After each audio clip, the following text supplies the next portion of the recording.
Hello students, ఈ వీడియోలో మనం హైదరాబాద్ డిస్ట్రిక్ట్ సంబంధించిన special test first language Telugu question paper గురించి డిస్కస్ చేద్దాం.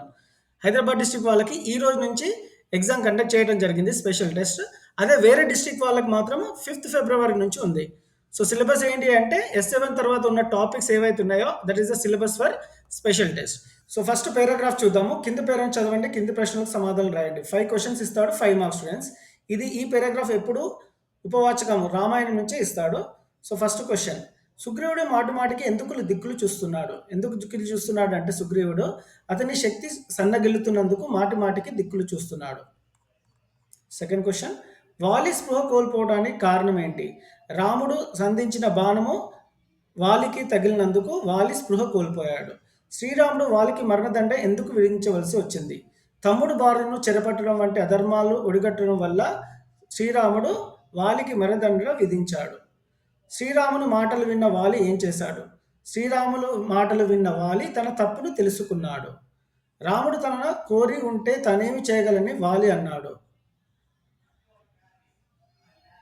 సీతాదేవి కొరకు సుగ్రీవుని ఆశ్రయించడం కన్నా తనను కోరి ఉంటే బాగుండేదన్నాడు. ఒక్క రోజులో సీతాదేవిని తెచ్చి రాముడికి అప్పచెప్పేవానని పలికాడు. రావణుని యుద్ధంలో బంధించి తెచ్చి రాముడు ముందుకి పెట్టేవాడు అని తెలిపాడు.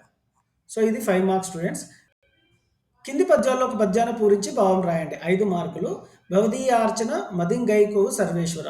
ఈ పద్యం నిన్న ఒక వీడియో చేశాను. ఏదైతే వీడియోలో చేశానో అవే వచ్చాయి స్టూడెంట్స్. ఇక్కడ right side black colour ribbon లాగా ఉంది కదా, టాప్ రైట్ సైడ్, అది క్లిక్ చేస్తే మీకు ఈ పద్యం వస్తుంది. నెక్స్ట్ కింది పేరాన్ని చదివి దాని కింద ఇచ్చిన ప్రశ్నలకు 1 or 2 వాక్యాలు జవాబులు రాయండి. 5 క్వశ్చన్స్ ఇస్తాడు. ఒక క్వశ్చన్కి 2 మార్కులు, 10 మార్కులు. ఫస్ట్ పారాగ్రాఫ్కి 1 మార్క్ స్టూడెంట్స్, దీనికి మాత్రం 2 మార్కులు, 10 మార్కులు. సో ప్రకృతి గురించి ఉంది పారాగ్రాఫ్. ఫస్ట్ క్వశ్చన్, ప్రకృతి పట్ల భారతీయుల భావన ఎలా ఉండేది? దీని ఆన్సర్ ఏంటి అంటే, ప్రకృతిని మనం రక్షిస్తే అది మనల్ని రక్షిస్తుంది అనేది భారతీయుల భావన. సెకండ్ క్వశ్చన్, ప్రకృతి సంరక్షణ దినోత్సవం ఎందుకు నిర్వహించబడుతుంది? దీని ఆన్సర్ ఏంటి అంటే, ప్రకృతి సంరక్షణ సమతుల్యత గురించి ప్రజల్లో అవగాహన పెంచడానికి, సుస్థిరాభివృద్ధికి ప్రోత్సహించడానికి ప్రపంచ దినోత్సవం నిర్వహిస్తారు. దానికి ఆన్సర్ ఇది. నెక్స్ట్ క్వశ్చన్, పై పేరాలో పేర్కొన్న రవీంద్రనాథ్ ఠాగూర్ మాటలు ఏవి? సో రవీంద్రనాథ్ ఠాగూర్ ఏమన్నాడు అంటే, రేకుకు తుంచి పువ్వు అందాన్ని ఎప్పటికీ ఆస్వాదించలేమని రవీంద్రనాథ్ ఠాగూర్ అన్నాడు. క్వశ్చన్, మనిషి ప్రకృతిలో సుదీర్ఘకాలం జీవించాలంటే ఏం చేయాలి? ప్రకృతిని సంరక్షిస్తూ ప్రకృతిలో కలిసి సామరస్య జీవనం గడపడమే ప్రథమ కర్తవ్యంగా మానవులు భావించి ఆచరించాలి. అప్పుడే మనిషి ప్రకృతి సుదీర్ఘకాలం భద్రంగా జీవించగలుగుతాడు. పర్యావరణవేత్తలు వ్యక్తం చేస్తున్న ఆందోళన ఏమిటి? సో వాళ్ళకి ఆందోళన ఏంటి అంటే, పెరుగుతున్న భూతాపం, ఓజోన్ పొర క్షీణత, అడవుల్లో కార్చిచ్చులు, సునామీలు, ఇవన్నీ ప్రస్తుతం ఆందోళన కలిగిస్తున్న అంశాలు. సో 2 మార్క్స్ ఉంటాయి, 10 మార్క్స్ స్టూడెంట్స్. నెక్స్ట్, వ్యక్తీకరణ సృజనాత్మకతలో 40 మార్క్స్ ఉంటాయి. పార్ట్ ఏలో ఇదే ఎక్కువ మార్క్స్ ఉన్న సెక్షన్. ఇందులో 2 పార్ట్స్గా డివైడ్ చేయడం జరిగింది, long answers and short answers. ఇది షార్ట్ ఆన్సర్స్. కింద ప్రశ్నలకు 5 నుండి 6 వాక్యాల్లో సమాధానం రాయండి. 4 ప్రశ్నలు ఇస్తాడు, 3 మార్కులు ఒక ప్రశ్న, 12 మార్కులు. మనుషులు నలుగురు కూడితే ఊరవుతుంది అని అనడంలో కవి ఆంతర్యం ఏంటి? ఆకలి తట్టుకోలేమని వ్యాసుడు కాశీ నగరాన్ని చెప్పించబోవడం సరైనదేనా? ఎందుకు? మీ అభిప్రాయం తెలపండి. ఆదిరాజు వీరభద్రరావు గారిని గురించి రాయండి. చార్మినార్ కథలు ప్రత్యేకత ఏమిటి? So next long answer questions. 4 questions ఉంటాయి మొత్తము. 1 సృజనాత్మకత, 3 ఒకటి పద్య భాగము, 1 గద్య భాగము, 1 ఉపవాచకం రామాయణం నుంచి. మొత్తం 4 × 7 28 మార్కులకి లాంగ్ ఆన్సర్స్ ఉన్నాయి.